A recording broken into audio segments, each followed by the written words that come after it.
नमस्कार। मैं world leader forum में आए सभी मेहमानों का अभिनंदन करता हूं। इस फोरम की टाइमिंग बहुत परफेक्ट है।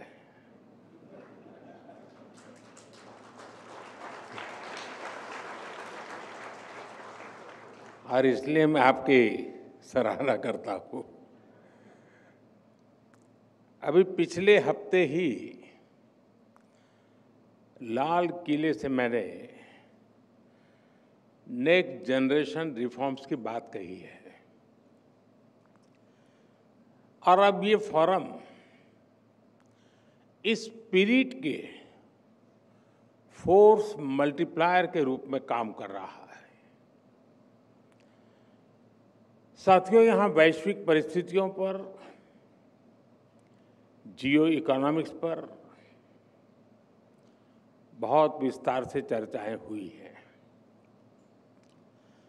और जब हम ग्लोबल कॉन्टेक्स्ट में देखते हैं तो आपको भारत की इकोनॉमी की मजबूती का एहसास होता है। आज भारत दुनिया की फास्टेस्ट ग्रोइंग मेजर इकोनॉमी है। हम बहुत जल्द दुनिया की तीसरी सबसे बड़ी इकोनॉमी बनने वाले हैं।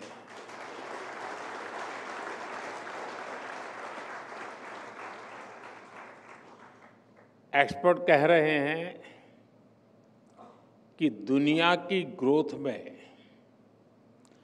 भारत का कंट्रीब्यूशन बहुत जल्द करीब 20% होने जा रहा है।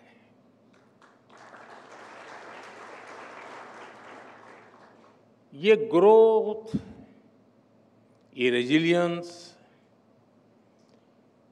जो हम भारत की इकोनॉमी में देख रहे हैं, इसके पीछे बीते एक दशक में भारत में आई मैक्रो इकोनॉमिक स्टेबिलिटी है। आज हमारा फिस्कल डेफिसिट घटकर 4.4% तक पहुंचने का अनुमान है और ये तब है जब हमने कोविड का इतना बड़ा संकट झेला है। आज हमारी कंपनियां कैपिटल मार्केट से रिकॉर्ड फंड्स जुटा रही हैं। आज हमारे बैंक्स पहले से कहीं ज्यादा मजबूत है। इन्फ्लेशन बहुत लो है, इंटरेस्ट रेट्स कम है। आज हमारा करंट अकाउंट डेफिसिट कंट्रोल में है। फॉरेक्स रिजर्व भी बहुत मजबूत है। इतना ही नहीं, हर महीने लाखों डोमेस्टिक इन्वेस्टर्स एसआईपीज के जरिए हजारों करोड़ रुपए मार्केट में लगा रहे हैं। साथियों, आप भी जानते हैं, जब इकोनॉमी के फंडामेंटल्स मजबूत होते हैं, उसकी बुनियाद मजबूत होती है, तो उसका प्रभाव भी हर तरफ होता है। मैंने अभी 15 अगस्त को ही इस बारे में विस्तार से चर्चा की है। मैं उन बातों को नहीं दोहराऊंगा, लेकिन 15 अगस्त के आसपास और उसके बाद एक हफ्ते में जो कुछ हुआ है, वो अपने आप में भारत की ग्रोथ स्टोरी का शानदार उदाहरण है। साथियों, अभी लेटेस्ट आंकड़ा आया है कि अकेले जून महीने में, यानी मैं एक महीने की बात करता हूं, अकेले जून के महीने में ईपीएफओ डेटा में 22 लाख फॉर्मल जॉब जुड़ी है और ये संख्या अब तक के किसी भी महीने से ज्यादा है। भारत की रिटेल इन्फ्लेशन 2017 के बाद सबसे कम स्तर पर है। हमारे फॉरेन एक्सचेंज रिजर्व्स अपने रिकॉर्ड हाई के करीब है। 2014 में हमारी solar PV module manufacturing capacity करीब 2.5 गीगावाट थी। ताजा आंकड़ा है कि आज ये कैपेसिटी 100 गीगावाट के ऐतिहासिक पड़ाव तक पहुंच चुकी है।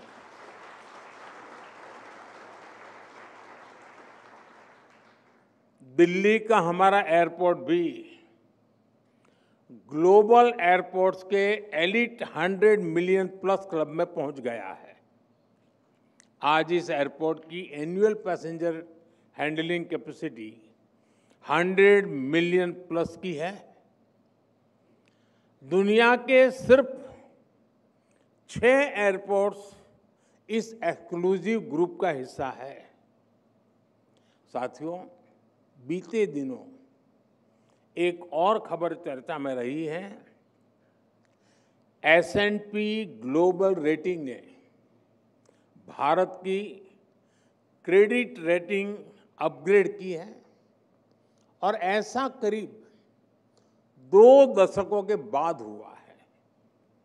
यानी भारत अपनी रेजिलियंस और स्ट्रेंथ से बाकी दुनिया की उम्मीद बना हुआ है।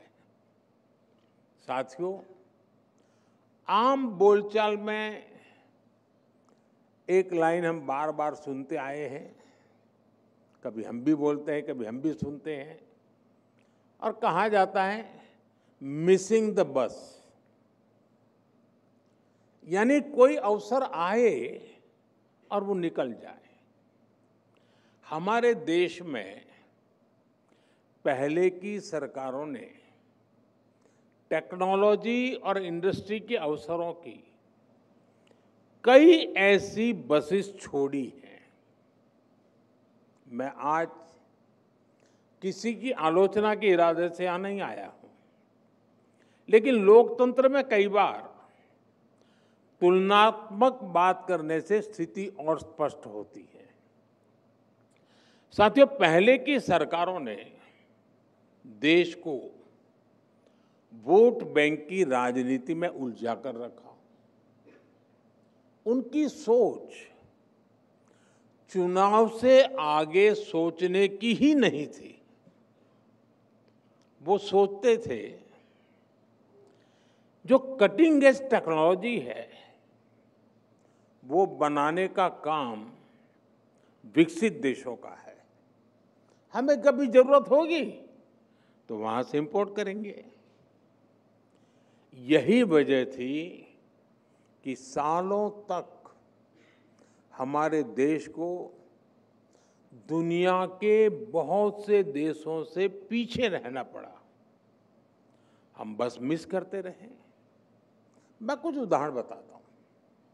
जैसे हमारा कम्युनिकेशन सेक्टर है। जब दुनिया में इंटरनेट का दौर शुरू हुआ तो उस वक्त की सरकार असमंज में से थी। फिर 2G का दौर आया तो क्या क्या हुआ ये हम सब ने देखा है। हमने वो बस मिस कर दी। हम 2G, 3G और 4G के लिए भी विदेशों पर निर्भर रहे।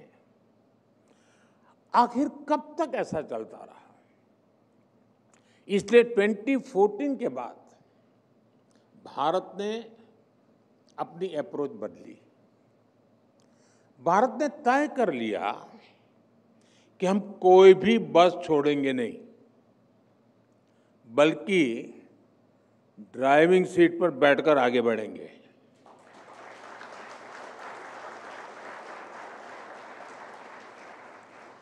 और इसलिए हमने पूरा अपना 5G स्टैक देश में ही विकसित किया। हमने मेड इन इंडिया 5G बनाया भी और सबसे तेजी से देश भर में पहुंचाया भी। अब हम मेड इन इंडिया 6G पर तेजी से काम कर रहे हैं।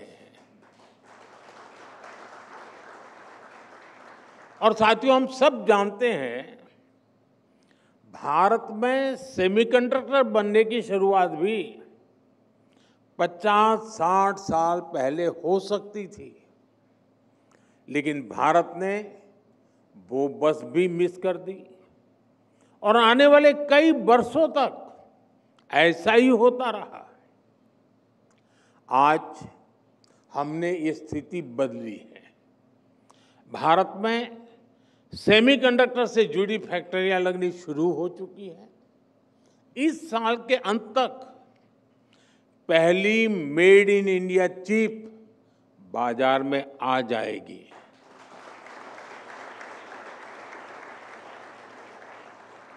साथियों, आज नेशनल स्पेस डे भी है। मैं आप सभी को नेशनल स्पेस डे की शुभकामनाएं और उसके साथ ही इस सेक्टर की भी बात करूंगा। 2014 से पहले स्पेस मिशंस भी सीमित होते थे और उनका दायरा भी सीमित था। आज 21वीं सदी में जब हर बड़ा देश अंतरिक्ष की संभावनाओं को तलाश रहा है, तो भारत कैसे पीछे रहता। इसलिए हमने स्पेस सेक्टर में रिफॉर्म भी किए और इसे प्राइवेट सेक्टर के लिए ओपन भी कर दिया। मैं आपको एक आंकड़ा देता हूं। ईयर 1979 से 2014 तक भारत में सिर्फ 42 मिशन हुए थे, यानी 35 इयर्स में 42 मिशंस। आपको ये जानकर खुशी होगी कि पिछले 11 सालों में 60 से ज्यादा मिशन पूरे हो चुके हैं।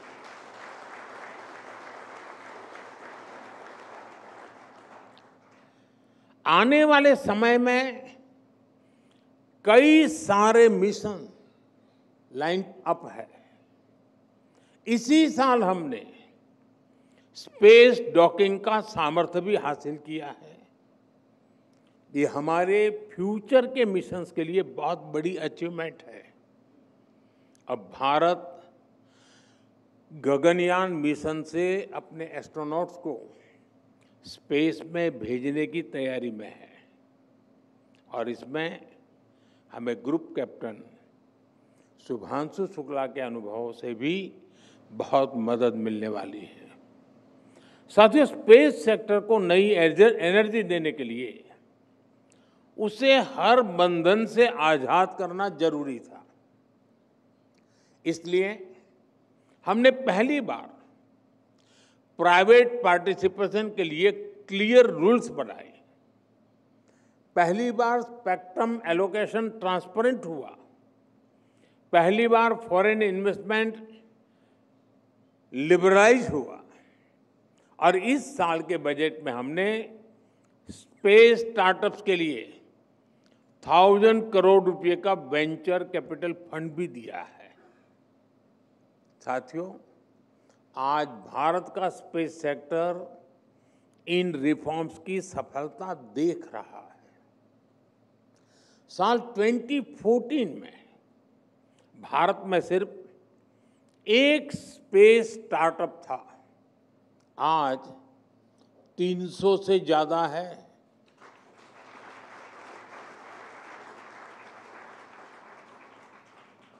और वो समय भी दूर नहीं जब अंतरिक्ष में हमारा अपना स्पेस स्टेशन होगा। साथियों, हम इंक्रीमेंटल चेंज के लिए नहीं बल्कि क्वांटम जंप का लक्ष्य लेकर आगे बढ़ रहे हैं। और रिफॉर्म्स हमारे लिए न कंपल्सन है, न क्राइसिस ड्रिवन है, ये हमारा कमिटमेंट है, हमारा कन्विक्शन है।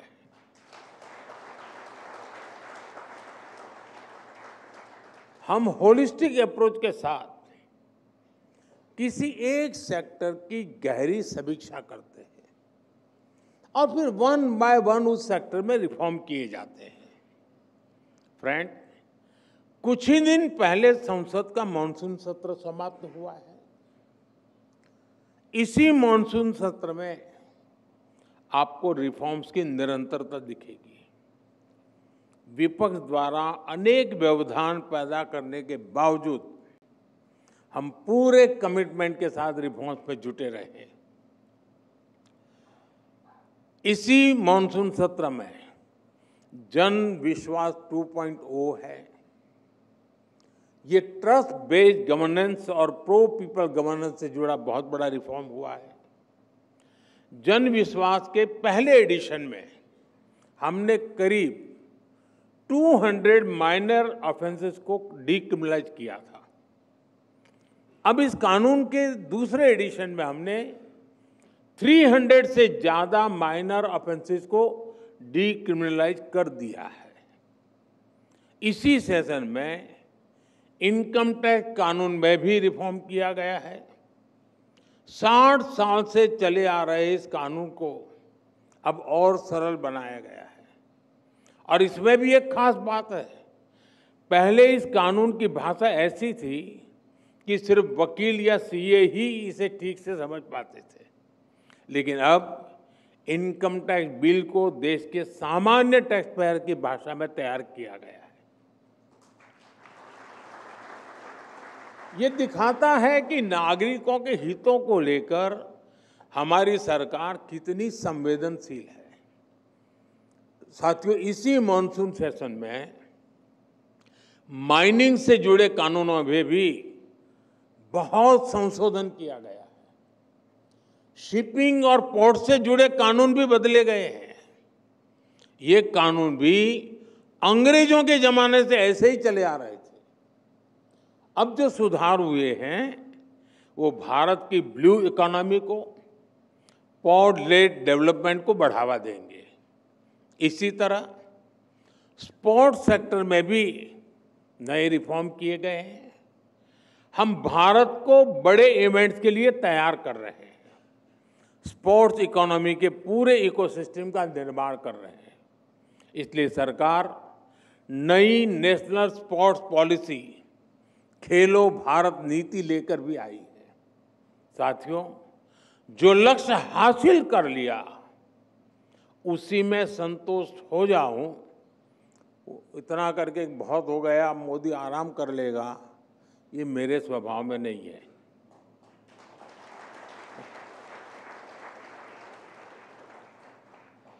रिफॉर्म्स को लेकर भी हमारी यही सोच है। हम आगे के लिए तैयारी करते रहते हैं। हमें और आगे बढ़ना है। अब रिफॉर्म्स का एक और पूरा आर्सेनल लेकर आने वाला हूं। इसके लिए हम कई मोर्चों पर काम कर रहे हैं। हम बेवजह के कानूनों को खत्म कर रहे हैं, नियमों और प्रक्रियाओं को सरल बना रहे हैं, प्रोसीजर्स और अप्रूवल्स को डिजिटल कर रहे हैं, अनेक प्रावधानों को डीक्रिमिनलाइज कर रहे हैं। इसी कड़ी में जीएसटी में भी बहुत बड़ा रिफॉर्म किया जा रहा है। इस दिवाली तक ये प्रक्रिया पूरी हो जाएगी। इससे जीएसटी और आसान बनेगा और कीमतें भी कम होगी। साथियों, नेक्स्ट जनरेशन रिफॉर्म्स के लिए इसके इस आर्सेनल से भारत में मैन्युफैक्चरिंग बढ़ेगी, मार्केट में डिमांड बढ़ेगी, इंडस्ट्री को नई एनर्जी मिलेगी, एम्प्लॉयमेंट के नए अवसर बनेंगे और ease of living, ease of doing business दोनों इंप्रूव होंगे। साथियों, आज भारत 2047 तक विकसित होने के लिए पूरी शक्ति से जुटा है और विकसित भारत का आधार आत्मनिर्भर भारत है। आत्मनिर्भर भारत को भी हमें 3 पैरामीटर्स पर देखने की जरूरत है। ये पैरामीटर है स्पीड, स्केल और स्कोप। आपने ग्लोबल पैंडेमिक के दौरान भारत की स्पीड भी देखी है, स्केल भी देखा है और स्कोप भी महसूस किया है। आपको याद होगा उस समय कैसे एकदम बहुत सारी चीजों की जरूरत पड़ गई थी और दूसरी तरफ ग्लोबल सप्लाई चेन भी एकदम ठप हो गई थी। तब हमने देश में ही जरूरी चीजें बनाने के लिए कदम उठाए। देखते ही देखते हमने बहुत बड़ी मात्रा में टेस्टिंग किट्स बनाए, वेंटिलेटर्स बनाए, देश भर के अस्पतालों में ऑक्सीजन प्लांट्स लगाए। इन सारे कामों में भारत की स्पीड दिखाई दी। हमने देश के कोने कोने में जाकर अपने नागरिकों को 220 करोड़ से ज्यादा मेड इन इंडिया वैक्सीन लगाई और वो भी बिल्कुल मुफ्त। इसमें भारत का स्केल दिखाई देता है। हमने करोड़ों लोगों को तेजी से वैक्सीन लगाने के लिए कोविन जैसा प्लेटफॉर्म बनाया। इसमें भारत का स्कोप नजर आता है। ये दुनिया का सबसे अनूठा सिस्टम था जिसके चलते रिकॉर्ड समय में हमने वैक्सीनेशन भी पूरा कर लिया। साथियों, ऐसे ही एनर्जी के क्षेत्र में भारत के स्पीड, स्केल और स्कोप दुनिया देख रही है। हमने तय किया था कि 2030 तक हम अपनी टोटल पावर कैपेसिटी का 50% नॉन फॉसिल फ्यूल से जनरेट करेंगे। ये 2030 तक का लक्ष्य था। ये टारगेट हमने 5 साल पहले इसी साल 2025 में ही अचीव कर लिया।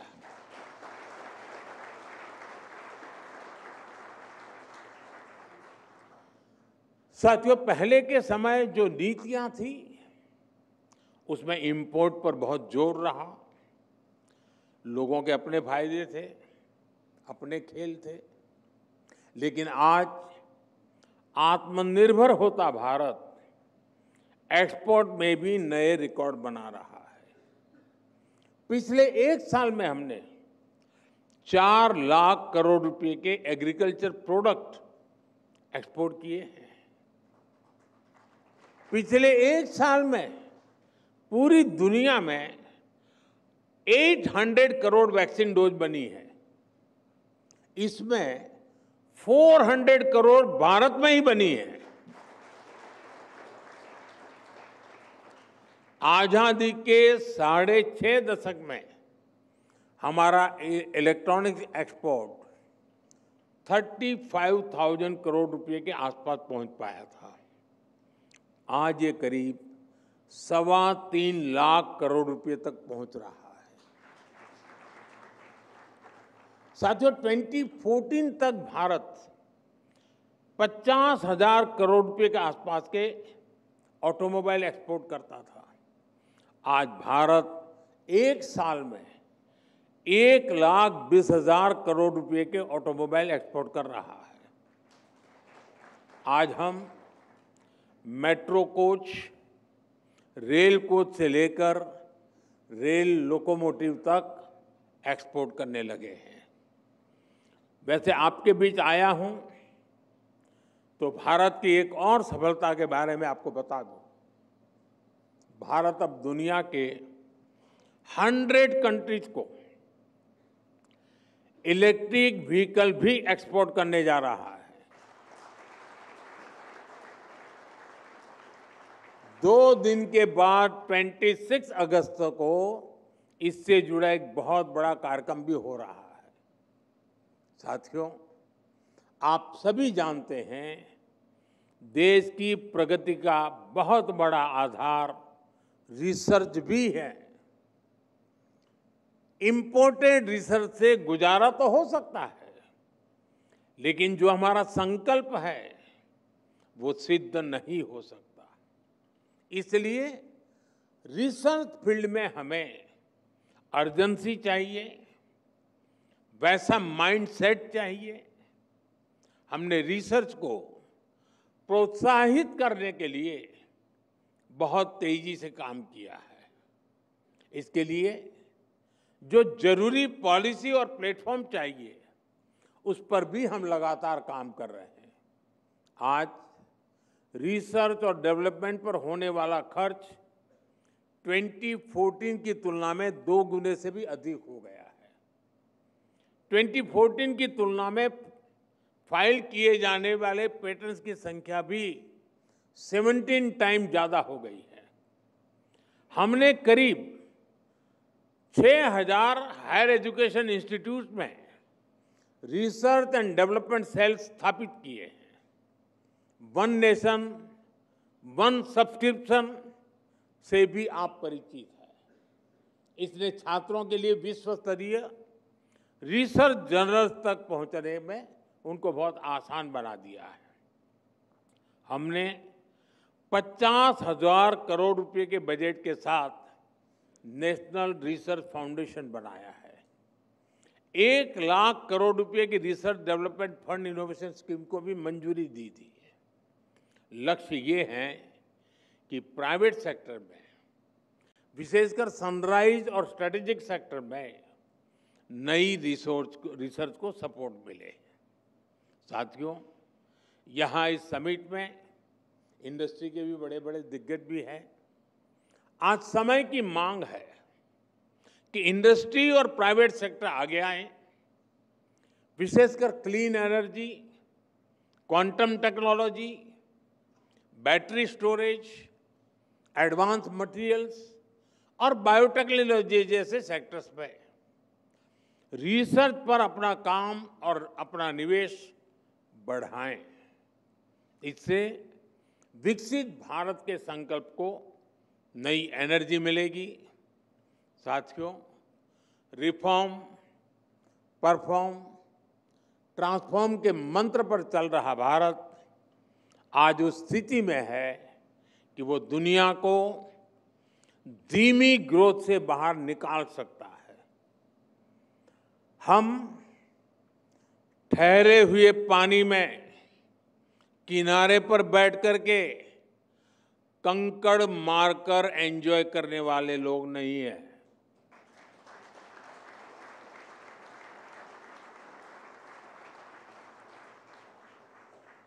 हम बहती तेज धारा को मोड़ने वाले लोग हैं। और जैसा मैंने लाल किले से कहा था, भारत समय को भी मोड़ देने का सामर्थ्य लेकर चल रहा है। साथियों, एक बार आप सबसे मिलने का मुझे अवसर मिला, इसके लिए मैं इकोनॉमिक टाइम्स का आभार व्यक्त करता हूं। आप सबका भी हृदय से बहुत बहुत आभार व्यक्त करता हूं। बहुत बहुत शुभकामनाएं देता हूं। धन्यवाद।